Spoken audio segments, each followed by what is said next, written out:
నీ సన్నిధిలో వసించి ఆశతో సేవింతును. నా సమస్తము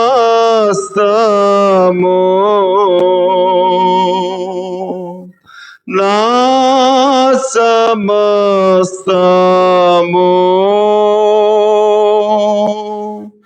నా సురక్ష కానికిత్తు నా సమస్తము.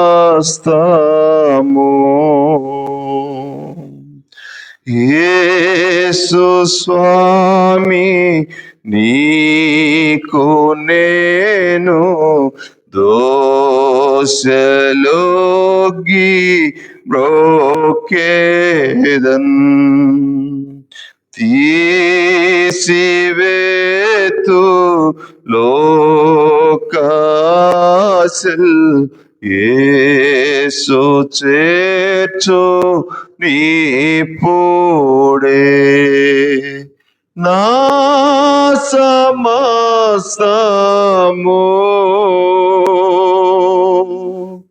నా సమస్తము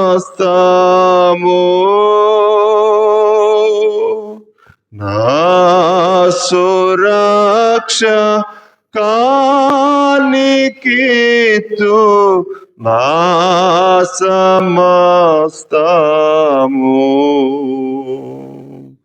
నా సమస్తము.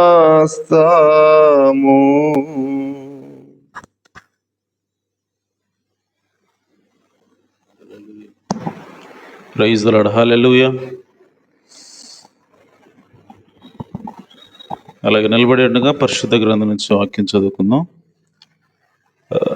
రాజుల రెండవ గ్రంథము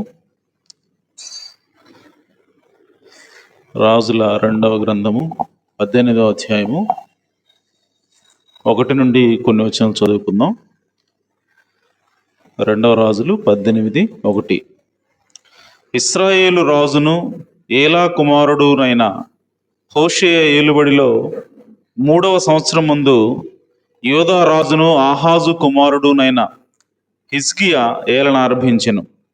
అతడు ఏలన ఆరంభించినప్పుడు 25 ఏండ్ల వాడై యెరూషలేమునందు 29 సంవత్సరములు ఏలెను. అతని తల్లి జకర్యా కుమార్తె, ఆమెకు అబీ అని పేరు. తన పితరుడైన దావీదు చేసినట్లు అతడు యెహోవా దృష్టికి పూర్ణముగా నీతిని అనుసరించెను. ఉన్నత స్థలములను కొట్టివేసి విగ్రహములను పగలగొట్టి దేవతా స్తంభములను పడగొట్టి మోషే చేసిన ఇత్తడి సర్పమును చిన్న భిన్నములుగా చేసెను. దానికి ఇశ్రాయేలీలు నెహుష్టాను అను పేరు పెట్టి దానికి ధూపం వేయిచు వచ్చియుండిరి. అతడు ఇశ్రాయేలీల దేవుడైన యెహోవా యందు విశ్వాసముంచినవాడు. అతని తరువాత వచ్చిన యోధా రాజుల్లోనూ అతని పూర్వీకులైన రాజుల్లోనూ అతనితో సమమైన వాడు ఒకడునూ లేడు. అతడు యెహోవాతో హత్తుకొని ఆయనను వెంబడించుటలో వెనుక తీయక ఆయన మోషేకు ఆజ్ఞాపించిన ఆజ్ఞలను అన్నిటినీ గైకొనుచుండెను. కావున యెహోవా అతనికి తోడుగా ఉండెను. తాను వెళ్ళిన చోటనెల్లా అతడు జయము పొందెను. అతడు అష్షూరు రాజునకు సేవ చేయకుండా అతని మీద తిరుగబడెను. దేవుడు తన పరిశుద్ధ వాక్యమును దీవించునుగాక. తల వచ్చి చిన్న ప్రార్థన చేసుకుందాం. మహాపరిశుద్ధుడా, జీవము కలిగిన తండ్రి, సర్వోన్నతుడా, మీ ఘననామమునకు స్తోత్రము నాయన. ఈ సాయంకాల సమయంలో మరొక మారు మీ సన్నిధిలోకి వచ్చి అయా మీ నామాన్ని స్తుతించడానికి, ఘనపరచడానికి మీరు మాకు ఇచ్చిన గొప్ప భాగ్యానికై స్తుతులు స్తోత్రము చెల్లిస్తున్నాం. అయా మరి ఈ సమయంలో అత్యంత ప్రాముఖ్యమైన సమయము, అది నేరుగా మీరు మాతో మాట్లాడే సమయం నాయన. కనుక ఈ సమయాన్ని మీ చేతులకు సమర్పిస్తున్నాం. అలాగే నన్ను కూడా మీ చేతులకు సమర్పించుకుంటున్నాను. అలాగే ఇక్కడ చేరిన ప్రతి ఒక్కరిని మీ చేతులకు సమర్పిస్తున్నాను. తండ్రి, మీరు మాట్లాడండి. అలాగే మీరు మాట్లాడే మాటలను వినగలిగేటువంటి నా తండ్రి చెవులను, గ్రహింపగలిగేటువంటి మనస్సును మాకు దయచేయండి. ఆ ప్రత్యక్షతను మాకు ఇచ్చి అయా మమ్మల్ని దీవించమని, ఆశీర్వదించమని. ఎందుకనగా మీ వాక్యము మా త్రోవకు వెలుగై ఉన్నది, అదే మా పాదములకు నాయన వెలుగై ఉన్నది నాయన. కనుక మీరు మాకు సహాయం చేయండి నా తండ్రి. మమ్మల్ని దీవించండి, ఆశీర్వదించండి. ఎదుగో నాయన, మీ వాక్యం మిమ్మల్ని బ్రతికించేది నాయన. కనుక మీ ప్రత్యక్షతతోటి మిమ్మల్ని నింపమని, అయా మమ్మల్ని దీవించమని, ఆశీర్వదించమని మా ప్రభువును రక్షకుడునైనా యేసుక్రీస్తు నామములో ప్రార్థించడి వేడుకుంటున్నాను పరమ తండ్రి. ఆమేన్. ఆమేన్. దయచేసి కూర్చోవచ్చు. Praise the lord. హల్లెలూయా. చాలా సంతోషం. మరి ఈరోజు వాతావరణం కొంచెం అనుకూలంగా లేదు, అయినా సరే మరి దేవుని సన్నిధిలోకి రావడానికి దేవుడు మనకు సహాయం చేశాడు. దేవుని నామానికి మహిమ కలుగును గాక. ఆమేన్. మరి కొద్ది నిమిషాలు వాక్యాన్ని ధ్యానం చేద్దాం. మరి చదువుబడిన వాక్య భాగం నుంచి ఈ రాత్రికాల సమయంలో చిన్న అంశము మీ ముందుకు తీసుకుని వచ్చాను. ఈరోజు అంశం ఏంటి అంటే హిజ్కియా యొక్క ప్రార్థన. ఆమేన్. ఈరోజు అంశము హిజ్కియా యొక్క ప్రార్థన. చూడండి, ఇప్పుడు మనం చదువుకున్నటువంటి చూసినటువంటి రాజు హిజ్కియా. ఇతను యోధా రాజు అయి ఉన్నాడు. సో ఇతను ఎన్ని సంవత్సరాలకి ఏలటం ప్రారంభించాడని రాయబడింది అంటే 25 సంవత్సరాలు. 25 సంవత్సరాలకి ఆయన సింహాసనాన్ని అధిష్ఠించాడు. ప్రియ సంగమా, ఇక్కడ గమనించండి, 25 సంవత్సరాలు అంటే అది యంగేజ్, వయస్సు, యవ్వనం. సో అలాంటి సమయంలో మనమైతే ఎక్కడో లోకంలో తిరుగుతూ ఉండేవాళ్ళం. అసలు మనకి కనీసం ఇంటిని మెయింటైన్ చేయడం మనకి రాదు. డబ్బులు ఖర్చు పెట్టడం మాత్రమే తెలుసు, కానీ డబ్బులు సంపాదించడం కావచ్చు, వాటిని మెయింటైన్ చేయడం కావచ్చు, ఇవన్నీ కూడా మనకు తెలియదు. కానీ హిజ్కియా 25 సంవత్సరాలకే రాజు అయ్యాడు. ఆమేన్.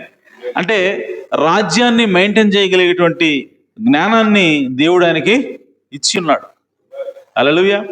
అంత మాత్రమే కాదు, మీరు గమనిస్తే హిజ్కియా యవ్వనస్తుడైనటువంటి హిజ్కియా రాజు స్థానంలో ఉన్నప్పటికీ కూడా దేవుని ఎడల నమ్మకం కలిగిన వ్యక్తి ఉన్నాడు. ఆమేన్. దేవుణ్ణి నమ్మకంగా వెంబడిస్తున్నాడు. ఆయన అత్యంత భక్తిగా ఉన్నట్లుగా మనకి కనబడతా ఉంది. చూడండి, ఇక్కడ ఆయన ఏం చేశాడు అని అంటే 3వ వచనం, తన పితరుడైన దావీదు చేసినట్లు అతడు యెహోవా దృష్టికి పూర్ణముగా నీతిని అనుసరించెను. ఆమేన్. సో దావీదు ఏ విధంగా అయితే దేవుణ్ణి అనుసరించి నడిచాడో అలాగే హిజ్కియా గురించి కూడా రాయబడింది. ఆమేన్. అంటే యవ్వన ప్రాయంలో దేవుణ్ణి అనుసరించి నడిచాడు హిజ్కియా. అది చాలా గొప్ప విషయం. ఈరోజు చాలామంది యవ్వనస్తులు మరి లోకంలో పడిపోతున్నారు, లోకంలో తిరుగుతూ ఉన్నారు. కానీ హిజ్కియాని చూసి మనం నేర్చుకోవాల్సింది ఏంటి అంటే యవ్వనంలో కూడా మనము దేవుణ్ణి వెంబడించవచ్చు. హల్లెలూయా. కాబట్టి ఈ హిజ్కియా దావీదులాగా దేవుణ్ణి పూర్ణముగా అనుసరించాడని దేవుని యొక్క వాక్యంలో రాయబడింది. అలాగే 25 సంవత్సరాల వయసులోనే ఆయన ఎంత విశాల హృదయంతో ఆలోచిస్తా ఉన్నాడు, ఎంత బ్రాడ్గా, మెచ్యూర్డ్గా, ఆమేన్, ఎంత పరిణితి చెందినటువంటి వ్యక్తిగా ఆలోచిస్తా ఉన్నాడు. చూడండి, ఆయన చేసిన పనులు ఇక్కడ రాయబడ్డాయి. ఉన్నత స్థలములను కొట్టివేసి, విగ్రహములను పగలగొట్టి, దేవతా స్తంభములను పడగొట్టి, మోషే చేసిన ఇత్తడి సర్పమును చిన్నాభిన్నములుగా చేసెను. అంటే ఆ దేశంలో జరిగేటువంటి విగ్రహారాధనని ఆయన ఆ వయసులోనే అక్కడ ఎదుర్కొన్నట్టుగా మనకు కనబడతా ఉంది. అంత మాత్రమే కాదు, మోషే చేసిన ఇత్తడి సర్పాన్ని కూడా ఆయన చిన్నాభిన్నంగా చేశాడు. అంటే అక్కడ ఆ ఇత్తడి సర్పాన్ని చేసింది ఎవరంటే మోషే, ప్రవక్త చేసినటువంటి ఇత్తడి సర్పాన్ని కూడా ఆయన పగలగొట్టడానికి వెనకాడలేదు. ఎందుకు అనంటే అక్కడ ఇశ్రాయేలు ప్రజలు ఆ మిగిలిన దేశాలకు సంబంధించినటువంటి విగ్రహాలని వాళ్ళు ఏ విధంగా ఆరాధిస్తా ఉన్నారో అలాగే మోషే నిలబెట్టినటువంటి ఇత్తడి సర్పాన్ని కూడా విగ్రహంలాగా ఆరాధిస్తున్నారంట. ఆమె చూడండి, మోషే నిలబెట్టాడు, దాన్ని నిలబెట్టింది ప్రవక్తే, కానీ దాన్ని కూడా విగ్రహంగా మార్చారు. అలాంటి దాన్ని కూడా ఆయన వెనకాడకుండా ఇది మరి మోషే నిలబెట్టాడు, ప్రజలు ఏమైనా అనుకుంటారేమో, లేదంటే వ్యతిరేకత వస్తుందేమో, దీన్ని ఏమైనా ముట్టుకుంటే ఏమైనా ప్రాబ్లం అవుతుందేమో, ఇవన్నీ ఆలోచించకుండా అది విగ్రహారాధనగా మారిపోయింది. కాబట్టి ఇప్పుడు హిజ్కియా దాన్ని కూడా పగలగొట్టినట్టుగా దేవుడు మనం చూపిస్తా ఉన్నాడు. హల్లెలూయా.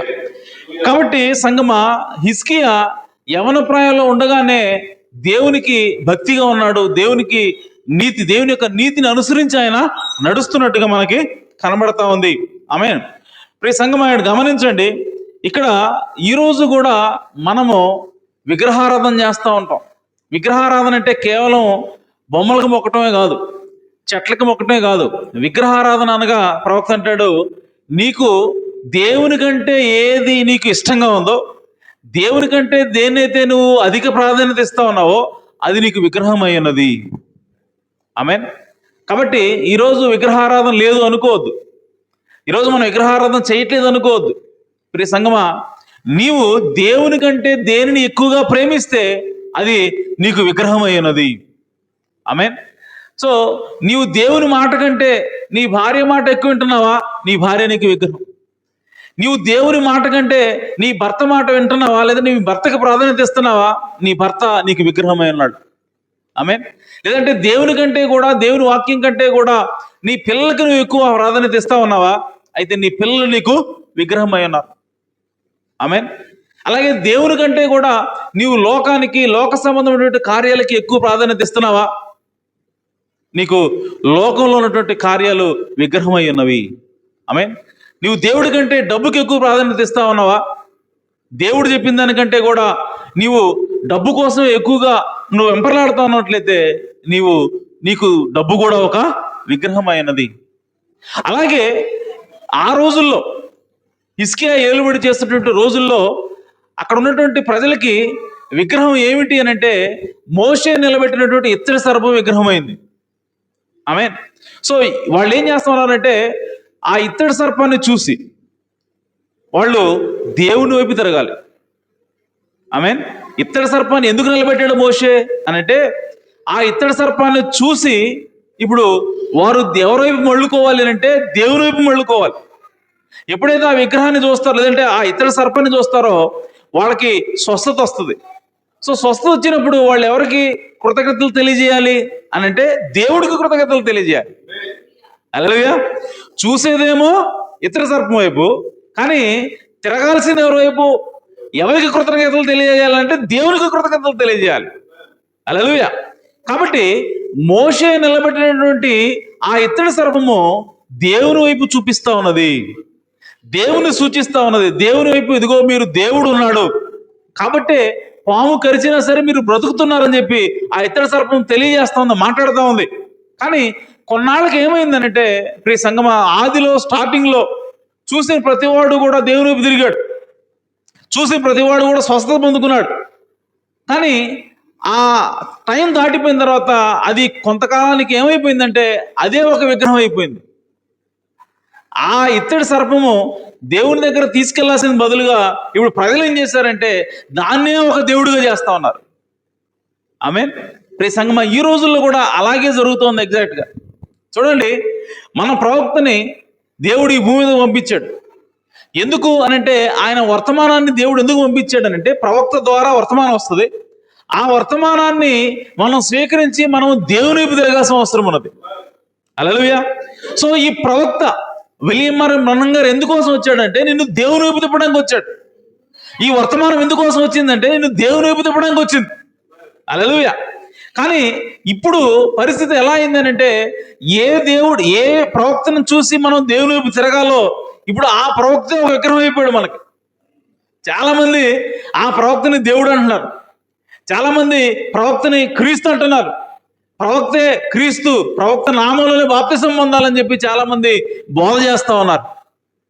దాని అర్థం ఏంటంటే, ఇప్పుడు ఈ గడియ వర్తమానాన్ని కూడా, లేదంటే ఈ గడియ వర్తమానికుడిని కూడా ఒక విగ్రహంగా మార్చేశారు. కానీ సంగమా, ఆయన ప్రవక్తే కదా, ఆయన వర్తమానికుడు కదా, ఈ గడియలో ఎన్నుకోవడం వర్తమానికుడు కదా, కరెక్టే. కానీ ఆయన కాదు దేవుడు. ఆయన దేవుడు చేయకూడదు మనం. ఆమేన్. మనము ఆయన చూసి మనం దేవుని వైపు తిరగాల్సిన అవసరం ఉన్నది. హల్లెలూయా. కాబట్టి ఇక్కడ ఈ హిజ్కియా ఎందుకు ఆ ఇత్తడి సర్పాన్ని పగలగొట్టాడంటే, వాళ్ళు ఇత్తడి సర్పాన్ని దేవుడిగా చేసుకొని దేవుడి నుంచి దూరం అయిపోతా ఉన్నారు. యెహోవా వైపు తిరగాల్సిన బదులుగా వాళ్ళు ఒక విగ్రహం వైపు తిరుగుతూ ఉన్నారు. దాన్ని ఒక ఆచారంగా చేస్తూ ఉన్నారు. దాన్ని ఒక విగ్రహంలాగా చేసి దాన్ని ఆరాధించడం వల్ల వారు యెహోవాకి వ్యతిరేకంగా పాపం చేస్తూ ఉన్నారని చెప్పి హిజ్కియా ఏం చేశాడంటే ఆ ఇత్తడి సర్పాన్ని పగలగొట్టించాడు. ఆమేన్. ఆ తర్వాత 7వ వచనం 6వ వచనం, అతడు యెహోవాతో హత్తుకొని ఆయనను వెంబడించుటలో వెనుక తీయక ఆయన మోషేకు ఆజ్ఞాపించిన ఆజ్ఞలన్నిటినీ గైకొనుచుండెను. ఆమేన్. చూడండి, ఒక యవనస్తుడైనటువంటి రాజు దేవుడు మోషే ద్వారా ఏవైతే ఆజ్ఞాపించాడో ఆ ఆజ్ఞలన్నిటినీ కూడా ఆయన గైకుంటా ఉన్నాడు. అంటే మనం కూడా ఈరోజు దేవుడు చెప్పినటువంటి ప్రతి మాట ప్రకారం జీవించాల్సిన అవసరం ఉన్నది. కేవలం ఈరోజు మనం వాక్యం వినటమే కాదు, వాక్య ప్రకారం విన్న వాక్యం ప్రకారంగా జీవించాల్సిన అవసరం ఉన్నది. హల్లెలూయా. హిజ్కియా ఆ విధంగా ప్రతి ఆజ్ఞని కూడా గైకొనుచున్నాడని దేవుడే సాక్ష్యం ఇస్తా ఉన్నాడు. ఆమేన్. కావున యెహోవా అతనికి తోడుగా ఉండెను, తాను వెళ్ళిన చోటనెల్లా అతడు జయం పొందెను. అతడు అష్షూరు రాజునకు సేవ చేయకుండా అతని మీద తిరుగుబడెను. ఆమేన్. కాబట్టి ఎప్పుడైతే దేవుని వైపు తిరిగాడో, ఎప్పుడైతే దేవుని ఆజ్ఞలన్నింటినీ కూడా గైకొంటా ఉన్నాడో, ఎప్పుడైతే హిజ్కియా దేవుని యొక్క వాక్యం ప్రకారంగా నడుస్తూ ఉన్నాడో, అప్పుడు దేవుడు అతనికి తోడుగా ఉన్నాడు. కాబట్టి ఇప్పుడు దేవుడు అతనికి విజయాన్ని ఇస్తా ఉన్నాడు. అతను ఎదురుగా ఏ రాజు వచ్చినా సరే అతని ముందు నిలబడట్లేదు. దానికి కారణం ఏంటంటే హిజ్కియా దేవుని వాక్యం ప్రకారంగా, దేవుని ఆజ్ఞల ప్రకారంగా ఆయన నడుస్తా ఉన్నాడు. అలాగే ఈ రోజు కూడా మనము దేవుని వాక్యం ప్రకారం నడిచినప్పుడు, దేవుని మాట చొప్పున మనం చేసినప్పుడు, దానికి లోబడినప్పుడు ఖచ్చితంగా దేవుడు మనకు కూడా విజయాన్ని ఇచ్చే దేవుడు ఉన్నాడు. హల్లెలూయా. నీవు ఖచ్చితంగా దీవించబడతావు. నీవు ఖచ్చితంగా నీవు అనుకున్నది కూడా ఏది కూడా సఫలం అవుతుందని దేవుని యొక్క వాక్యం మనకి తెలియజేస్తా ఉంది. సో కాబట్టి ఈ విధంగా రాజు అయినటువంటి హిజ్కియా చూడండి, ఆ విధంగా ఆయన మంచిగా పరిపాలన చేస్తా ఉన్నాడు. ఆ సమయంలో ప్రియ సంఘం ఆ తర్వాత ఏం జరిగింది అని అంటే, హిజ్కియాకి దేవుడు చెప్పాడు, ఏమన్నాడంటే, నీ యొక్క సమయం అయిపోయింది, ఇక నువ్వు నీ ఇంటిని సరి చేసుకో, నేను నిన్ను తీసుకెళ్తున్నాను అని చెప్పాడు. చెప్పినప్పుడు హిజ్కియా ఏమన్నాడంటే, అయ్యా నాకు ఇంకొంత సమయం కావాలి. ఆమేన్.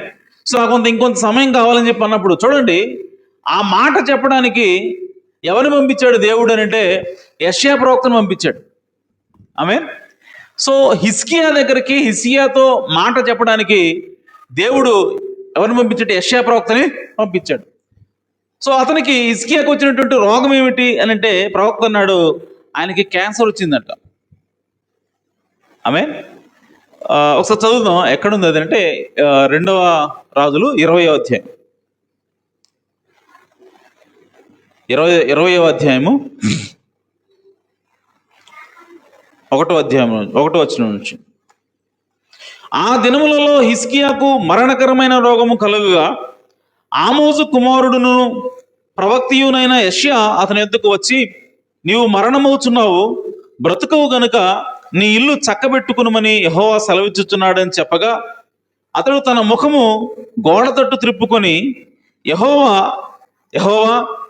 యథార్థ హృదయుడనై సత్యముతో నీ సన్నిధి నేను ఎట్లు నడుచుకుంటునో, నీ దృష్టికి అనుకూలంగా సమస్తమును నేను ఎట్లు జరిగించితునో కృపతో జ్ఞాపకం చేసుకునమని హిజ్కియా కన్నీళ్లు విడుచుచు యెహోవాను ప్రార్థించెను. చూడండి, మరణకరమైనటువంటి రోగము వచ్చింది. ఆ రోగం వచ్చిన తర్వాత ఇప్పుడు దేవుడు యెషయాను పంపించాడు. అంటే ఈ మరణకరమైన రోగం నుంచి నన్ను తప్పించు అని చెప్పి బహుశా యెషయా ప్రార్థన చేస్తుండొచ్చు.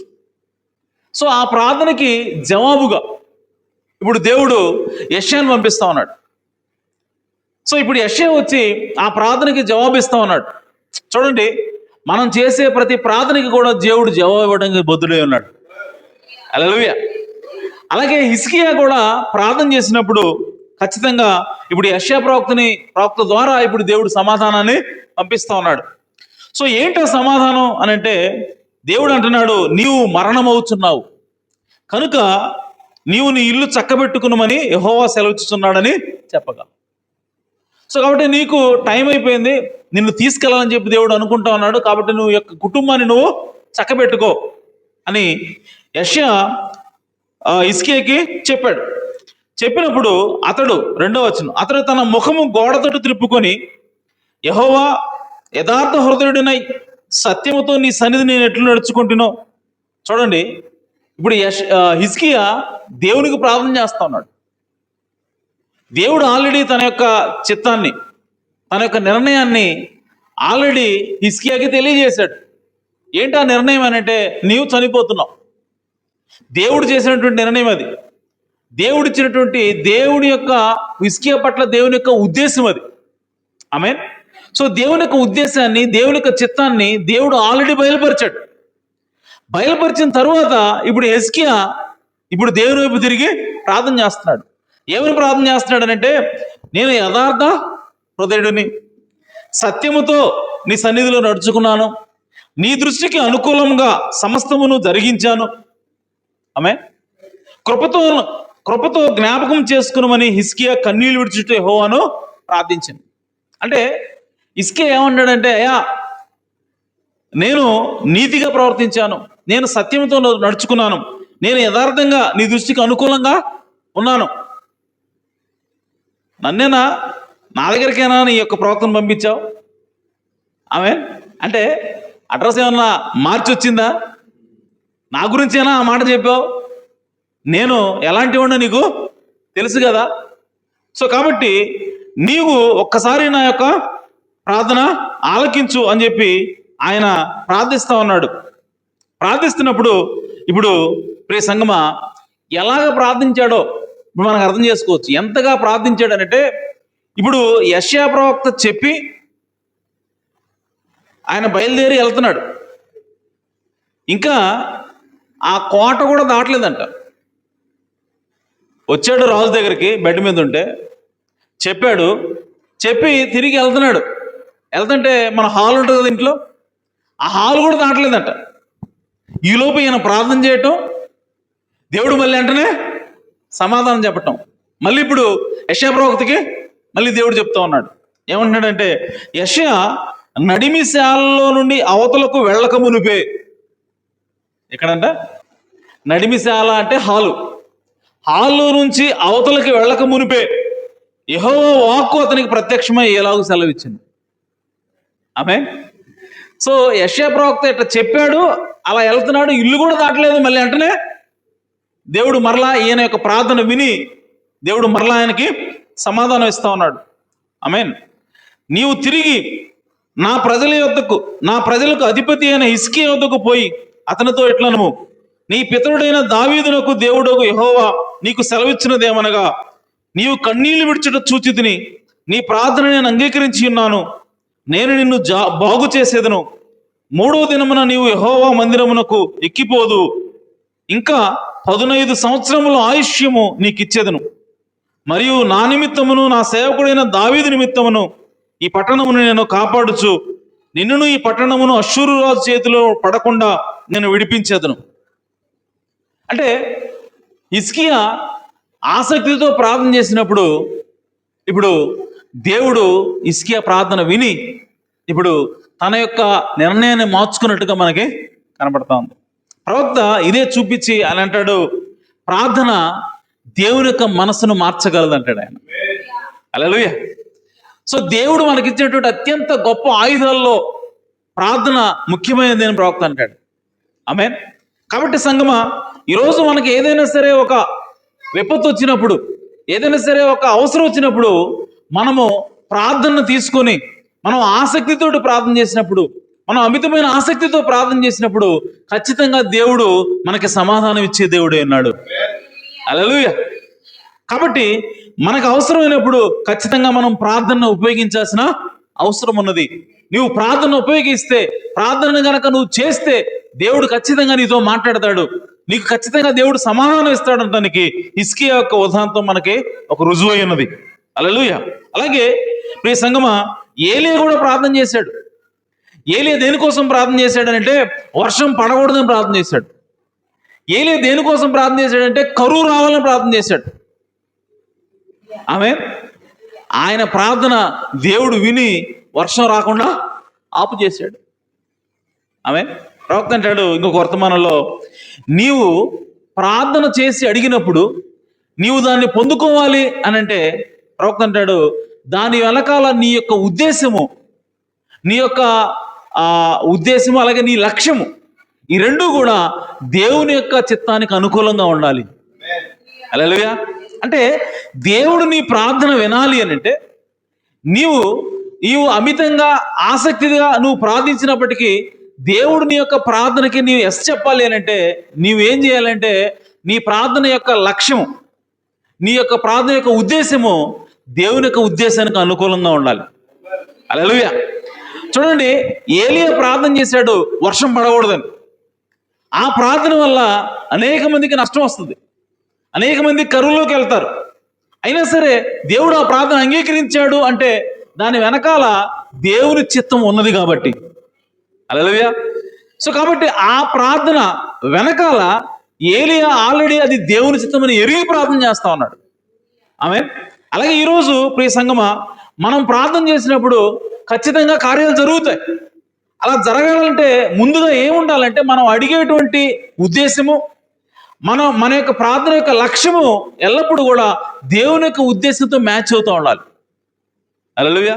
చూడండి, దేవుడు అన్నాడు, మీరు విశ్వాసంతో ఈ కొండను ఎగిరి అవతలకు వెళ్ళి నదిలో పడమంటే పడతలే, సముద్రంలో పడమంటే పడుద్ది అని చెప్పి దేవుడు చెప్పాడు. మీకు ఆవగించేంత విశ్వాసం ఉంటే మీరు ఈ కొండను చూచి నువ్వు ఎత్తబడి సముద్రంలో పడవేయబడి చెప్పినప్పుడు అది ఖచ్చితంగా ఆ విధంగా జరుగుద్దని యేసు చెప్పాడు.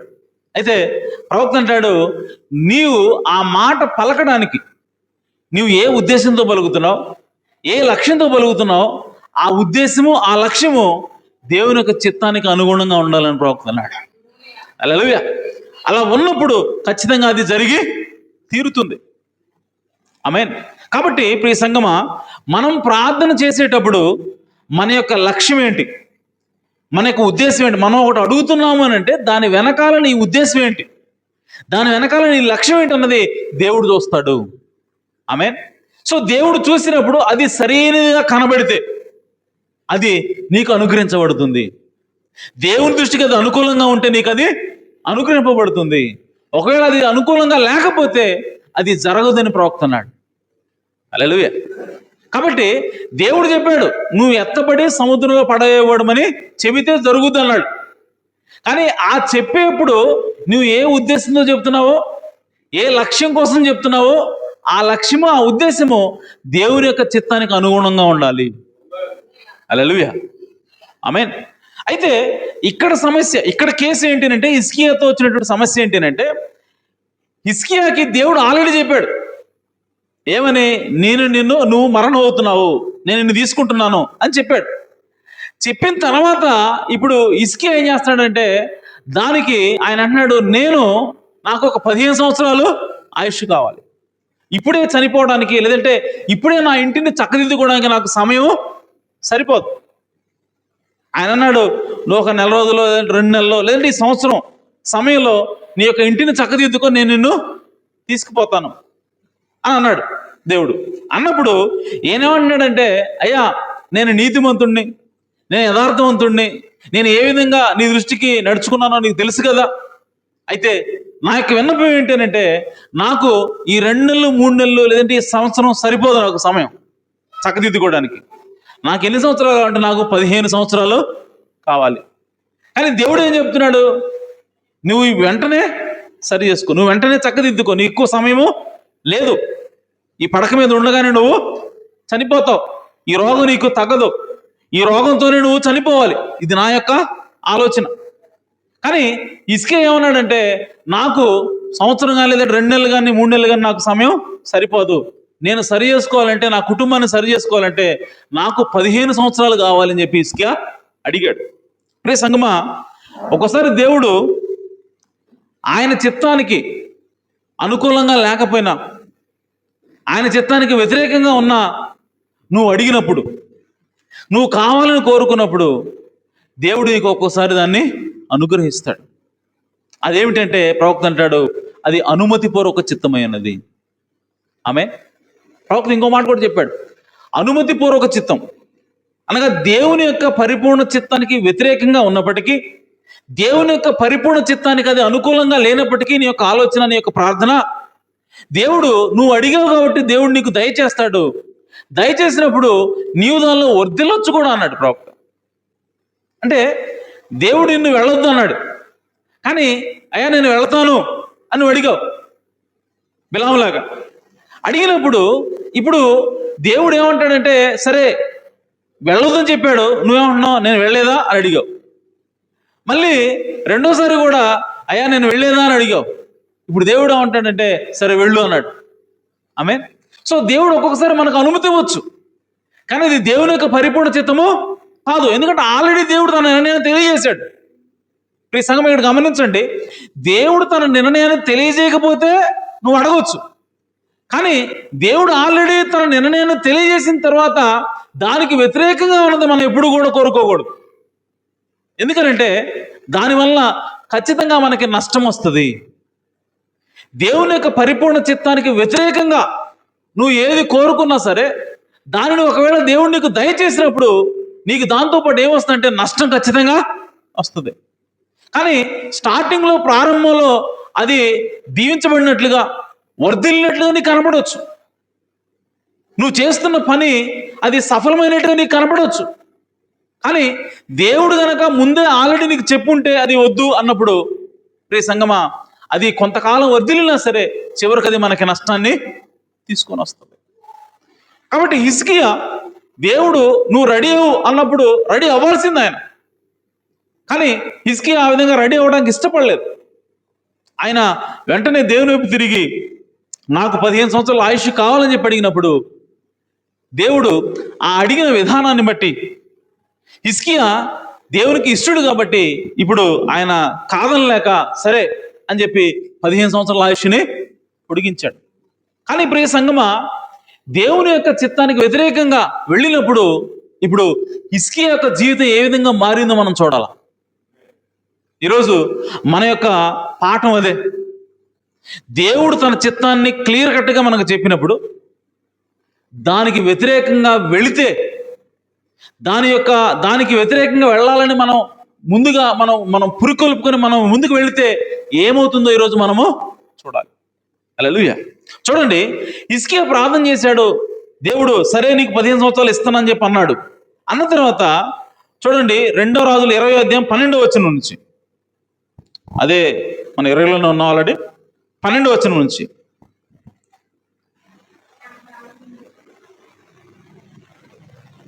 ఆ కాలమందు బబులోను రాజును బలదాను కుమారుడునైన బెరోదక్బలాదును హిజ్కియా రోగి అయి ఉండిన సంగతి విని పత్రికలను కానుకను అతని యొద్దకు పంపగా, హిజ్కియా దూతలు వచ్చిన మాట విని వారిని లోపలికి రప్పించి తన నగరనందేమి రాజ్యమందేమి కలిగిన సమస్త వస్తువులలో దేనిని మరుగు చేయక తన పదార్థములు గల కొట్టును, వెండి బంగారములను, గంధవర్గములను, పరిమళ తైలమును, ఆయుధశాలను, తన పదార్థములలోనున్న సమస్తమును వారికి చూపించెను. చూడండి, ఎప్పుడైతే దేవుడు ఆయన్ని స్వస్థపరిచాడో, మరణకరమైనటువంటి రోగం నుంచి దేవుడు ఆయన్ని లేపాడో దేవుని యొక్క చిత్తానికి వ్యతిరేకంగా. ఆమేన్. అర్థమవుతుందా? హిజ్కియా రోగం నుంచి బయటికి రావటం, రోగం నుంచి స్వస్థత పొందుకోవటం దేవుని చిత్తానికి వ్యతిరేకం. ఆమేన్. సో ఎప్పుడైతే దేవుని యొక్క చిత్తానికి వ్యతిరేకంగా ఇప్పుడు హిజ్కియా లేచాడో, ఆయన స్వస్థత పొందాడో, ఇప్పుడు వెంటనే ఆయన దగ్గరికి ఎవరు వస్తా ఉన్నారంటే బబులోను రాజు వస్తా ఉన్నాడు. ఆమేన్.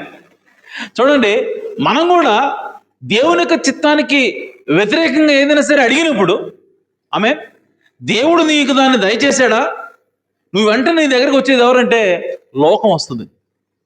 ఆమేన్.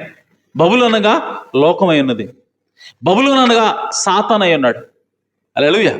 సో కాబట్టి దేవుని చిత్తానికి వ్యతిరేకమైనటువంటి అనుమతిపూర్వక చిత్తమైనటువంటి చిత్తంలో నువ్వు ఉన్నప్పుడు, నువ్వు ఎప్పుడైతే అనుమతిపూర్వక చిత్తంలోకి ఎంటర్ అవుతావో వెంటనే నీ దగ్గరికి ఎవరు వస్తారంటే సాతాను వస్తాడు. ఆమేన్. సో ఇప్పుడు రోగి బాగుపడిన తర్వాత వెంటనే ఆయన దగ్గరికి ఎవరు వస్తానంటే బబులోను రాజు వచ్చాడు. వచ్చినప్పుడు ఈ బబులోను రాజు అసలు ఎందుకు వచ్చాడు ఏంటి అన్న విషయాలను ఈయన వివేచించకుండా హిజ్కియా ఏం చేస్తా ఉన్నాడంటే, రాజ్యం అందేమి చూడండి, తన నగరం అందేమి, రాజ్యం అందేమి, కలిగిన సమస్త వస్తువులలో దేని మరుగు చేయక, రాజ్యంలో కానీ, నగరంలో కానీ, సిటీలో కానీ ఏటిని కూడా మరుగు చేయకుండా అన్నింటినీ కూడా చూపిస్తా ఉన్నాడంట. పదార్థములు గల కొట్టును, వెండి బంగారములను, గంధవర్గములను, పరిమళ తైలమును, ఆయుధశాలను, ఈవెన్ మిలిటరీ కూడా చూపించాడంట. ఆమె మిలిటరీ సీక్రెట్స్ బయట వాళ్ళకి తెలిస్తే ఎలా ఉంటుందండి? చూడండి, ఎందుకు ఇది జరుగుతూ ఉంది అని అంటే అనుమతి పూర్వక చిత్తంలో ఉన్నాడు. ఇప్పుడు ప్రియ సంగమా, హిజ్కియా యవన ప్రాయంలో 25 సంవత్సరాల వయసులో ఉన్నప్పుడు దేవుని యొక్క వాక్యం ప్రకారంగా, ఆజ్ఞల ప్రకారంగా నడిచినప్పుడు ఆయన చేసిన ప్రతిదీ కూడా సఫలమవుతూ వచ్చింది. ఆయన యుద్ధానికి వెళ్తే విజయం వచ్చేది. దేవుడు ఆయనతో పాటు ఉన్నాడు. ఎందుకనంటే హిజ్కియా దేవుని యొక్క పరిపూర్ణ చిత్తంలో ఉన్నాడు. కానీ ఎప్పుడైతే హిజ్కియా పరిపూర్ణ చిత్తం నుంచి అనుమతిపూర్వక చిత్తంలోకి పడిపోయాడో, ఇప్పుడు వెంటనే శత్రువు వచ్చాడు.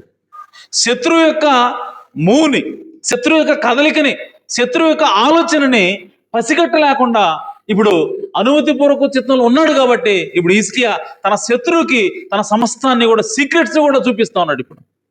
ఆమెన్. ఇది ఖచ్చితంగా ఒక తప్పిదమైనది, ఘోరమైన తప్పిదమైనది. సో కాబట్టి హిజ్కియా చూచిన అతడు ఆయుధశాలను, తన పదార్థంలో ఉన్న సమస్తమును వారికి చూపించును. పిమ్మట ప్రవక్త అయిన యెషయా రాజైన హిజ్కియా వద్దకు వచ్చి, ఎప్పుడైతే బబులోను రాజు వచ్చాడో, మొత్తం అంతా చూపించాడో, ఇప్పుడు వెంటనే ఎవరు వస్తా ఉన్నారంటే దేవుడు యెషయాని పంపిస్తా ఉన్నాడు. ఆయన వచ్చి ఏమంటున్నాడంటే, ఆ మనుషులు ఏమన్రి, నీ యొద్దకు ఎక్కడి నుండి వచ్చిరి అని అడుగగా, హిజ్కియా బబులోను అను దూరదేశం నుండి వారు వచ్చి ఉన్నారని చెప్పాను. నీ ఇంటిలో వారు ఏమేమి చూచిరని అడుగగా, హిజ్కియా నా పదార్థములలో దేనిని మరుగు చేయక నా ఇంటిలోనున్న సమస్తమును నేను వారికి చూపించి ఉన్నాను అనెను. మొత్తం కూడా చూపించాను, ఏది కూడా విడిచిపెట్టలేదని చెప్పాడు. అంతటి యెషయా హిజ్కియాతో ఇట్లా, నేను యెహోవా సెలవిచ్చిన మాట వినుము. ఇప్పుడు చెబుతున్నాడు దేవుని యొక్క మాట ఏంటో ఇప్పుడు విను.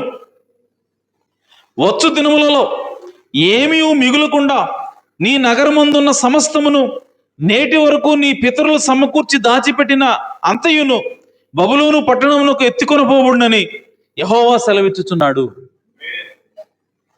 మరియు అంతేనా, చూడండి, ఇప్పటి వరకు నువ్వు ఏదైతే కూడబెట్టావో దాని అంతటిని కూడా ఇప్పుడు బబులోను రాజు వచ్చి ఎత్తుకొని వెళ్తాడు. అంత మాత్రమేనా? ఆయన అంటున్నాడు, మరియు నీ గర్భమందు పుట్టిన నీ పుత్ర సంతును బబులోను రాజు నగరునందు నపుంసకులుగా చేయుటకై వారు తీసుకొని పోదురు. నంబర్ 1, నీకున్నటువంటి ఆస్తి, నువ్వు కూడబెట్టుకున్న ఆస్తి అంతా కూడా వాళ్ళు తీసుకొని పోతారు. నంబర్ 2, నీకు పుట్టిన పిల్లలు, నీ గర్భమందు పుట్టిన నీ పుత్ర సంతును బబులోను రాజు నగరందు నపుంసకులుగా చేయుటకై వారిని తీసుకొని పోదురు. రే సంగమా, ఇటు గమనించండి, ఆస్తి పోతా ఉంది, అలాగే పిల్లలు చెరపట్టుకుని పోబడుతూ ఉన్నారు, పిల్లల్ని వాళ్ళు తీసుకొని పోతా ఉన్నారు. అంత మాత్రమే కాదు, పిల్లల్ని నపుంసలుగా చేస్తూ ఉన్నారు, సంతులేని వారిగా వాడిని చేస్తూ ఉన్నారు. ఇదంతా దేని వల్ల జరిగింది అని అంటే, ప్రియ సంగమా, హిజ్కియా దేవుని యొక్క పరిపూర్ణ చిత్తాన్ని ఒప్పుకోనందువల్ల. ఆమేన్. మీకు ఇంకోటి విషయం చెప్తాను. బబులోను రాజ్యంలో దానియేలు, షడ్రకు, మెషకు, అబేద్నెగోలు వీళ్ళు చెరపట్టబడటమే కాకుండా, వీళ్ళు అక్కడికి ఖైదీలుగా తీసుకుపట్టబడటం కాకుండా, వాళ్ళు నపుంసకులుగా మారటానికి హిజ్కియా ప్రార్థన కారణమైనది. మీకు తెలుసా? ఈ సంతతి అన్నాడు కదా, నీ గర్భమందు పుట్టిన నీ పుత్ర సంతును అంటే, నీ గర్భమందు పుట్టిన పుత్రుల్లో కొందరిని నగరునందు నపుంసకులుగా చేయుటగా వారిని తీసుకుని పోదురు. ఆమేన్. ఇది ప్రవచనం. ఆమేన్. సో ఈ ప్రవచనం ఎప్పుడు నెరవేరిందంటే దానియేలు కాలంలో నెరవేరింది. ఆమేన్. సో కాబట్టి దానియేలు, షడ్రక్, మెషక్, అబేద్నెగోలు ఎవరు అంటే హిజ్కియా యొక్క రాజ సంతానమై ఉన్నారు. హల్లెలూయా. కాబట్టి సంగమా, ఈ హిజ్కియా ఒకడు దేవుని యొక్క చిత్తానికి, పరిపూర్ణ చిత్తానికి లోబడనందువల్ల ఇప్పుడు దానియేలు, దేవుని యొక్క ప్రవక్త అయినటువంటి దానియేలు, షడ్రక్, మెషక్, అబేద్నెగోలు వాళ్ళు శత్రు దేశంలో బందీలుగా ఉన్నారు. అంత మాత్రమే వాళ్ళు నపుంసకులుగా చేయబడ్డారు. ఆమేన్. చూడండి, వీళ్ళేనా నపుంసకులు, వీళ్ళేనా హిజ్కియా యొక్క సంతానం అని అంటే ఒకసారి దానియేలు 1వ అధ్యాయం తీయండి. ఇది ఇక్కడే పట్టుకోండి. దానియేలు 1వ అధ్యాయం.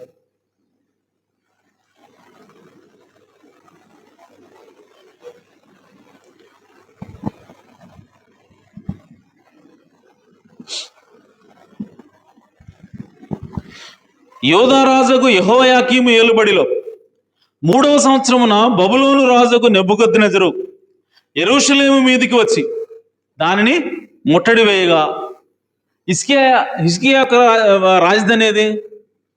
యెరూషలేమే. హిజ్కియా ఎక్కడ ఉంటున్నాడు? యెరూషలేములో ఉంటున్నాడు. ఇప్పుడు నెబుకద్నెజరు ఎక్కడికి వచ్చాడు అంటే యెరూషలేము దగ్గరకు వచ్చాడు. యెరూషలేమును ముట్టడి వేశాడు. ప్రభు యోధారాజుకు యెహోయాకీమును దేవుని మందిరంలోని శేషించిన ఉపకరణములను ఆ రాజు చేతికి అప్పగించిన గనక అతడు ఆ వస్తువులను షీనారు దేశంలోని తన దేవతాలయమునకు తీసుకుని పోయి తన దేవతాలయము బొక్కసములో ఉంచెను. రాజు అష్పెనజు అను తన నపుంసకుల అధిపతిని పిలిపించి, ఇప్పుడు చూడండి ఎవరిని పిలిపిస్తున్నాడు? ఆ బబులోను రాజు నపుంసకుల అధిపతిని పిలిపించి అతనికి ఇలాగా ఆజ్ఞాపించెను, ఇశ్రాయేలీయుల రాజవంశములలో ముఖ్యులై, ఆమేన్, ఎవరు? ఇశ్రాయేలీయుల రాజవంశంలో ముఖ్యులై లోభము లేని సౌందర్యమును సకల విద్యా ప్రవీణతయు జ్ఞానమును కలిగి తత్వజ్ఞానము తెలిసిన వారై రాజు నగరనందు నిలువదగిన కొందరు బాలులను రప్పించి కల్దీయుల విద్యను, భాషను వారికి నేర్పుము. సో నపుంసకుల యొక్క అధిపతిని పిలుస్తా ఉన్నాడు. పిలిచి ఎవరిని తీసుకురమ్మంటున్నాడు అంటే ఇశ్రాయేలీయుల యొక్క రాజవంశంలో ముఖ్యుల్ని, అందులో ఉన్నటువంటి బాలుర్ని, మంచి అందగాళ్ళని, మంచి జ్ఞానవంతుల్ని మీరు తీసుకుని రండి. ఎందుకు నపుంసకులకు అధిపతికి చెప్తున్నాడు అంటే వాళ్ళని నపుంసకులు చేయండి. ఆమేన్. ఆ బాలుర్ని తీసుకుని ఏం చేయాలి? మీరు నపుంసకులుగా చేసి వాళ్ళని మీరు వాడుకోవాలి. ఆమేన్. మరియు రాజు తాను భుజించు ఆహారంలో నుండి, తాను పానము చేయు ద్రాక్షారసంలో నుండి అనుదిన భాగం వానికి నియమించి 3 సంవత్సరములు వారిని పోషించి పిమ్మట వారిని తన ఎదుట నిలబెట్టినట్లు ఆజ్ఞ ఇచ్చెను. ఇప్పుడు చూడండి, యూదుల్లో నుండి దానియేలు, ఎవరెవరు వచ్చారంట? దానియేలు, హనన్య, మిషాయేలు, అజర్యా అనువారు వీరిలో ఉండిరి. అంటే దానియేలు, ఆ తర్వాత హనన్య, మిషాయేలు, అజర్యా అంటే వీళ్ళు షడ్రక్, మెషక్, అబేద్నెగోలు. ఆమేన్. మీరు చదవండి. నపుంసకుల అధిపతి దానియేలునకు బెల్తెషాజరనియు, హనన్యాకు షద్రకనియు, మిషాయేలునకు మేషాకనియు, అజర్యాకు అబేద్నెగో అనియు పేరు పెట్టింది. అంటే దానియేలు, షడ్రకు, మెషక్, అబేద్నెగోలు వీళ్ళు ఇశ్రాయేలీల రాజవంశంలో ముఖ్యులై ఉన్నారు. అంటే హిజ్కియా యొక్క రాజ సంతానం వీళ్ళు. వీళ్ళని నపుంసకుల అధిపతికి అప్పగిస్తున్నాడు అని అంటే వీళ్ళు పుట్టుకతో నపుంసకులు కాదండి. ఆమేన్. వీళ్ళని నపుంసకులుగా చేశారు. ఆమేన్. అంటే వీళ్ళు నపుంసకులుగా కావడానికి, వీళ్ళు బందీలుగా పట్టబడడానికి కారణము హిజ్కియా యొక్క ప్రార్థన. దేవుని యొక్క చిత్తానికి వ్యతిరేకంగా ఉన్నటువంటి హిజ్కియా యొక్క ప్రార్థనే దానియేలుని నపుంసకుడిగా మార్చింది. యెరూషలేము పట్టణము లూటీ చేయబడింది. సో కాబట్టి సంగమా, ఈరోజు దేవుడు మనకి ఏదైనా సరే తన నిర్ణయాన్ని తెలియజేసినప్పుడు అది మనకి కీడుగా అనిపించినా సరే, అది మనకి నష్టంగా అనిపించినా సరే, దానిని మనం పూర్ణ చిత్తంతో, పూర్ణ అంగీకారంతో దాన్ని అంగీకరించాల్సిన అవసరం ఉన్నది. ఎందుకంటే అది దేవుని యొక్క పరిపూర్ణ చిత్తము. కాబట్టి అది మనకి మేలు చేస్తుంది. ఆమేన్. ఒకవేళ హిజ్కియా గనక ఆ రోజే చనిపోయి ఉంటే, ఆమేన్, ఈ దానియేలు, షడ్రక్, మెషక్, అబేద్నెగోలు బందీలుగా అక్కడికి వెళ్ళేవాళ్ళు కాదు. నపుంసకులుగా వాళ్ళు మారేవాళ్ళు కాదు. వారి నుంచి ఇంకో సంతానం బయటికి వచ్చి ఉండేది. కాబట్టి ప్రియ సంగమా, దేవుని యొక్క చిత్తానికి మనం పరిపూర్ణంగా లోబడాల్సిన అవసరం ఉన్నది. ఆమేన్. అలాగే ఈ హిజ్కియా దేవుని యొక్క చిత్తాన్ని మేరటం వల్ల ఇప్పుడు ఏమంటా ఉన్నాడు అని అంటే, చూడండి, ఆయన ఇంకో మాట అంటున్నాడు ఇక్కడ. వెనక్కి వెళ్దాం. దానియేలు 2 రాజులు 20వ అధ్యాయం.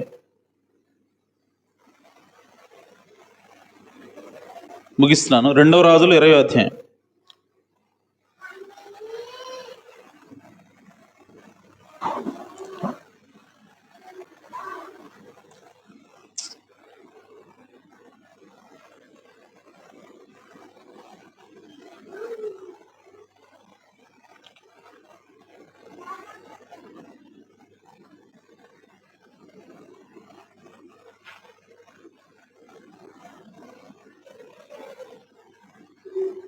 పంతొమ్మిదో వచనం. ఎప్పుడైతే యెషయా ప్రవక్త వచ్చి నీ యొక్క నగరంలో ఉన్న సమస్తాన్ని వాళ్ళు దోచుకెళ్తారు, అలాగే నీ పిల్లల్ని వాళ్ళు నపుంసకులుగా చేస్తారు అని చెప్పి చెబితే, ఇప్పుడు 19వ వచనం, అందుకు హిజ్కియా, నీవు తెలియజేసిన యెహోవా ఆజ్ఞ చొప్పున జరుగుట మేలే, నా దినములలో సమాధానము సత్యము కలిగిన ఎడల మేలే కదా అని యెషయాతో నేను. అంటే యెషయా ఏమంటున్నాడు, హిజ్కియా ఏమంటున్నాడంటే, నా కాలంలో కాదు కదా జరిగేది. నా కాలంలో నాకు అది జరగట్లేదు కదా, నా పిల్లలకు జరిగితే నాకు సంబంధం లేదు, నా కాలంలో జరగట్లేదు కదా, అది మేలే, నాకు సంతోషమే అంటున్నాడు ఆయన. అంటే పిల్లల మీద పిల్లలకు జరుగుతుంది అని అంటే హిజ్కియా దాన్ని సీరియస్గా తీసుకోలేదు. ప్రియ సంగమా, హిజ్కియా తన పిల్లల్ని ప్రేమించట్లేదు మనకి అర్థమవుతోంది. ఎందుకనంటే అతడు అనుమతిపూర్వక చిత్తంలోకి పడిపోయాడు. అలాగే ఇంకా హిజ్కియా ఏం చేస్తా ఉన్నాడంటే, 2వ దినవృత్తాంతాల గ్రంథము 32వ అధ్యాయం, ఇందులో ఇంకా ఇదే హిజ్కియా చేసినటువంటి కార్యాలే కనుక డీటెయిల్గా ఉంటాయి ఇక్కడ. రాజుల గ్రంథము, దినవృత్తాంతాల గ్రంథం రెండు కూడా ప్యారలల్గా ఉంటాయి. అందులో ఏముంటుంది, ఇందులో కూడా అందే ఉంటుంది. కాకపోతే ఇందులో కొంచెం డీటెయిల్గా ఉంటుంది, ఇంకా కొంచెం వివరాలు ఎక్కువ ఉంటాయి. సో 2వ దినవృత్తాంతములు 32వ అధ్యాయము 24వ వచనం. ఆ దినములలో హిజ్కియా రోగి మరణ దశలో ఉండెను. అతడు యెహోవాకు మొర్ర పెట్టగా ఆయన అతనికి తన చిత్తమును తెలియపరిచి అతనికి సూచన ఒకటి దయచేసెను. అయితే హిజ్కియా మనసును గర్వించి, చూడండి, హిజ్కియా మనసును గర్వించి తనకు చేయబడిన మేలుకు తగినట్లు ప్రవర్తింపనందున అతని మీదికిని యోధా యెరూషలేముల వారి మీదికిని కోపము రాగా. చూడండి, ఎప్పుడైతే దేవుడు ఆయన బాగు చేశాడో, బాగు చేసిన తర్వాత దేవుడు చేసేటువంటి మేలుకు తగినట్లుగా ప్రవర్తించాల్సిన అవసరం ఉంది. ఎవరైనా సరే దేవుడు మనకి మేలు చేస్తే ఆ మేలుకు తగినట్లుగా మనం జీవించాల్సిన అవసరం ఉంది. కానీ హిజ్కియా ఆ విధంగా జీవించలేదంట, మేలుకు తగినట్లు ప్రవర్తింపనందున. ఎందుకంటే ఆయన మనసులో గర్వించాడంట. సో అప్పటి వరకు కూడా దేవునికి అనుకూలంగా ఉన్నటువంటి వ్యక్తి, అప్పటి వరకు దేవునికి ఆజ్ఞలను గైకొన్నటువంటి వ్యక్తి, అప్పటి వరకు దావీదు లాంటి వ్యక్తి అని దేవుని చేత సాక్ష్యం పొందినటువంటి హిజ్కియా ఇప్పుడు గర్విష్ఠుడుగా మారాడు. కారణం ఏంటి అని అంటే అతను ఇప్పుడు అనుమతిపూర్వక చిత్తంలో ఉన్నాడు. ఎంతకాలం అయితే అతను అనుమతిపూర్వక పరిపూర్ణమైన చిత్తం ప్రకారంగా నడిచాడో అప్పటి వరకు హిజ్కియా బాగానే ఉన్నాడు. కానీ ఎప్పుడైతే అనుమతిపూర్వక చిత్తాన్ని కోరుకున్నాడో ఇప్పుడు హిజ్కియా కొంచెం కొంచెంగా ఆయన పాడైపోతా ఉన్నాడు. ఆయన తన హృదయంలో, తన మనసులో గర్వించినట్టుగా మనకి దేవుని యొక్క వాక్యం తెలియజేస్తా ఉంది. ఆ తర్వాత హిజ్కియా హృదయం గర్వం విడిచి తానును యెరూషలేము కాపురస్తులను తమను తాము తగ్గించుకున్నారు గనుక హిజ్కియా దినములలో యెహోవా కోపము జనుల మీదకి రాలేదు. సో దేవుడు యాక్చువల్గా కోపాన్ని తీసుకొని వద్దాం, హిజ్కియాని కొడదాం, హిజ్కియా దినాల్లో నేను ఆ కోపాన్ని తీసుకొని వద్దాం, లేదంటే హిజ్కియాని నాశనం చేద్దాం అన్నటువంటి ఆలోచన దేవుడికి వచ్చింది. కానీ ఇప్పుడు హిజ్కియా మారు మనసు పొందాడు. మరలా దేవుని వైపు తిరిగాడు. తిరిగినందువల్ల ఇప్పుడు దేవుడు ఏమనుకుంటాడంటే, నీ దినాల్లో కాదు, నీ కుమారుల దినాల్లో నేను నా కోపాన్ని తీసుకొని వస్తాను. ఆమేన్. హిజ్కియా దినములలో యెహోవా కోపం జనుల మీదకి రాలేదు. అంటే హిజ్కియా ఉన్న దినంలో జనుల మీదకి కోపం రాలేదు, కానీ హిజ్కియా పోయిన తర్వాత ఇప్పుడు దేవుని యొక్క కోపం వాళ్ళ మీదకి వస్తా ఉంది.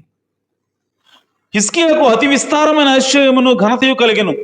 అతడు వెండి బంగారములను రత్నములను సుగంధ ద్రవ్యములను డాళ్లను నానా విధములకు శ్రేష్టమైన ఉపకరణములను సంపాదించి వాటికి బొక్కసములను కట్టించెను. ధాన్యమును ద్రాక్షారసమును తైలమును ఉంచుటకు కొట్లను పలు విధముల పశువులకు శాలను మందలకు దొడ్లను కట్టించిన. అంటే ఆయనకి ఎక్కలేనటువంటి విస్తారమైనటువంటి సంపదని దేవుడు ఇచ్చాడు.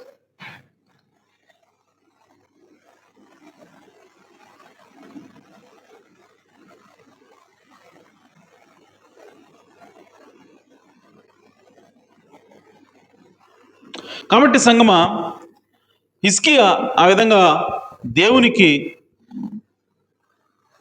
దృష్టికి అనుకూలమైనటువంటి దేవుని యొక్క పరిపూర్ణ చిత్తాన్ని ఆయన వెంబడించలేదు కనుక ఇప్పుడు దేవుని యొక్క కోపం అతని మీదకి వచ్చింది. అయితే అతని కాలంలో అది నెరవేరలేదు, కానీ ఆయన పిల్లల కాలంలో అది వస్తూ ఉన్నది. కాబట్టి హిజ్కియా చేసినటువంటి తప్పు వల్ల ఇప్పుడు దానియేలు దానికి ప్రతిఫలం అనుభవిస్తూ ఉన్నాడు. దానియేలు, షడ్రక్, మెషక్, అబేద్నెగోలు వాళ్ళు అక్కడ నపుంసకులుగా చేయబడ్డారు.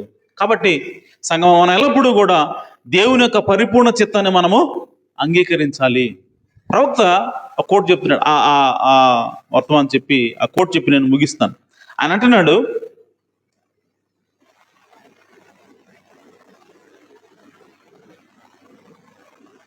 దేవుడు అన్నీ చేసేటప్పుడు, అన్నీ మనకి అనుకున్నట్టుగా ఇచ్చేటప్పుడు మన యొక్క విశ్వాసం కనపడదంట. ఆమె చూడండి,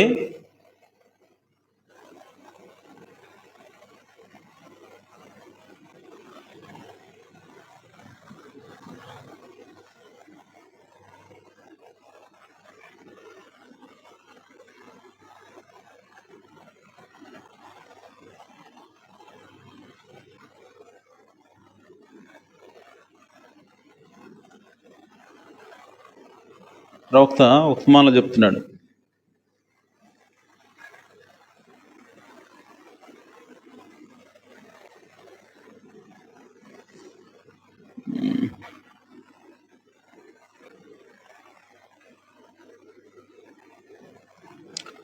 ఒక్క నిమిషం, అది నాకు అవసరం, అందుకోసం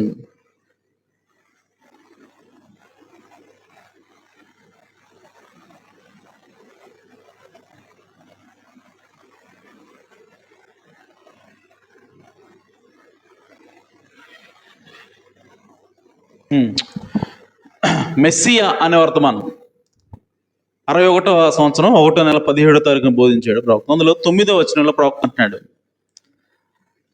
I would just wakened up and I laying there a little bit.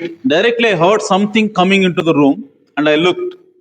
నేను లేచాను, అక్కడ నేను కొద్దిసేపు కూర్చున్నాను. అప్పుడు నాకు ఒక స్వరం వినబడతా ఉంది ఆ రూమ్లో. Directly I heard something coming, అంటే నా దగ్గరికి ఏదో వస్తున్నట్టుగా నేను విన్నాను. అప్పుడు నేను చూశాను, there was something moving in the room, అక్కడ ఏదో కదులుతూ ఉంది. And I jumped up and I said, ఇప్పుడు ఎగిరి దూకి నేను అప్పుడు అన్నాను, lord, what would you have your servant to know? ప్రభువా, నీ సేవకుడు ఏమి తెలుసుకోవాలని నువ్వు కోరుకుంటున్నావు అని అడిగాను అని అన్నాను. అప్పుడు స్వరం అంటుందంట, do not rebuke that is the hand of the lord. నీవు దాన్ని గద్దించవద్దు, అది ప్రభు హస్తమైనది అన్న స్వరం వినబడుతుంది. అంటే ఈయన, ఒక పాప చనిపోతా ఉంది, చావు బ్రతుకుల్లో ఉంది. తల్లిదండ్రులు చెప్పారు, అయ్యా మా పాప కోసం ప్రార్థించండి, మా పాప బ్రతకాలి అని చెప్పి ప్రార్థన చేయండి అని చెప్పి వాళ్ళు కోరినప్పుడు ఈయన ప్రార్థన చేస్తున్నాడు. ప్రార్థన చేసినప్పుడు ఇది జరుగుతూ ఉంది. సో దేవుడు వచ్చి ఆయన చెప్తున్నాడు, నీవు దాన్ని గద్దించవద్దు, ఆ యొక్క రోగాన్ని నువ్వు గద్దించవద్దు. అదేమిటనంటే అది ప్రభు యొక్క హస్తం. అంటే ఆ అమ్మాయిని నేను తీసుకెళ్లాలని అనుకుంటా ఉన్నాను, కాబట్టి దాని గురించి ఏం మాట్లాడొద్దు అని చెప్పాడు. So I got her on the phone. I said, వాళ్ళ తల్లిదండ్రులు తీసుకున్నాడు ఫోన్లో, తీసుకుని నో, నేను అన్నాను, God has called your baby, మీ యొక్క పాపని దేవుడు పిలిచాడు. And so when she come over to see us, left her at house when I left yesterday, she said, what was it brother Branham, my weakness of faith? ఎందుకు ఈ విధంగా జరిగింది? ఎందుకు దేవుడు ఆమెను స్వస్థపరచను అంటున్నాడు? ఎందుకు ఆమెను తీసుకెళ్తాను అంటున్నాడు దేవుడు? దానికి కారణం బలహీనమైనటువంటి విశ్వాసమా? నేను సరిగా విశ్వసించట్లేదా? నా విశ్వాసం సరిపోవట్లేదా? ఎందుకు దేవుడు ఆమెను తీసుకెళ్ళాలనుకుంటున్నాడు? ఎందుకు ఆమెను బ్రతికించట్లేదు దేవుడు? నా బలహీనమైన విశ్వాసమా అని అడుగుతుందంట ఆమె. అప్పుడు ఆయన అన్నాడు, I said, you have great faith అని అన్నాడు. నువ్వు గొప్ప విశ్వాసాన్ని కలిగి ఉన్నావు. బలహీన విశ్వాసం కాదు నీది, గొప్ప విశ్వాసాన్ని కలిగి ఉన్నావు. You prayed for your baby, నీ యొక్క పాప కోసం నీవు ప్రార్థన చేశావు. You and your husband held on to it, నీవు నీ భర్త దాన్ని పట్టుకుని ఉన్నారు, ప్రార్థనలు గట్టిగా పోరాడారు. God to raise that baby, దేవా ఆ పాపని బ్రతికించని మీరు వేలాడారు. And he refused to do it, మరియు ఆయన ఆ పాపను బ్రతికించడానికి ఆయన తిరస్కరించాడు దేవుడు. Because he knows what is best. ఎందుకనంటే ఏది మేలైనదో ఏది సరైనదో ఆయనకు తెలుసు. హల్లెలూయా. అండ్ స్టిల్ చూడండి, and still you love him. చూడండి, అయినప్పటికీ ఇప్పటికీ కూడా మీరు ఆయన్ని ప్రేమిస్తున్నారు. మీ పాప కోసం, మీ పాప బ్రతకడం కోసం మీరు ప్రార్థన చేస్తున్నారు, మీరు నమ్ముతూ ఉన్నారు పాపను దేవుడు బ్రతికించగలడని. కానీ దేవుడు వచ్చి నేను బ్రతికించలేదు, తీసుకెళ్తున్నాను అని చెప్పాడు. చెప్పినా సరే మీరు ఇంకా ఆయన్ని ప్రేమిస్తున్నారు. హల్లెలూయా. దట్ ఈజ్ రియల్ ఫెయిత్ అని అంటున్నాడు. అది నిజమైన విశ్వాసమైనది. హల్లెలూయా. మీరు ఒక దానికోసం అడిగినప్పుడు, మీరు గోజాడినప్పుడు, దేవుడు వచ్చి నేను దాన్ని నీకు ఇవ్వట్లేదు అని చెప్పినప్పుడు, చెప్పినా సరే ఇవ్వట్లేదని చెప్పినా సరే నీవు దేవుడిని ప్రేమిస్తున్నావు అని అంటే అదే అసలైన విశ్వాసమైనది. Hallelujah. Anybody when mountains are moving and things can have faith. So ఎవరైనా సరే చూడండి, కొండలు కదిలించబడుతున్నప్పుడు, కొండలు పెకిలించబడుతున్నప్పుడు ఎవరైనా సరే విశ్వాసం ఉంచుతారంట. ఆమేన్. అంటే వాళ్ళు చెప్పింది జరుగుతున్నప్పుడు, వాళ్ళు అడిగింది వాళ్ళు పొందుకుంటున్నప్పుడు ఎవరికైనా విశ్వాసం ఉంటుందంట. అర్థమవుతుందా? మనం అడిగినట్టుగా దేవుడు ఇస్తా ఉన్నాడు అనుకోండి, మనకు విశ్వాసం ఉంటుంది.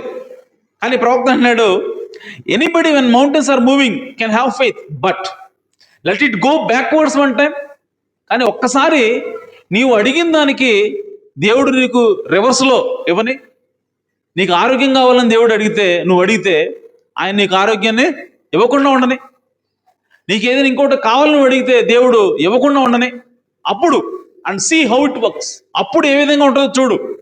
That is when you prove whether you got faith or not.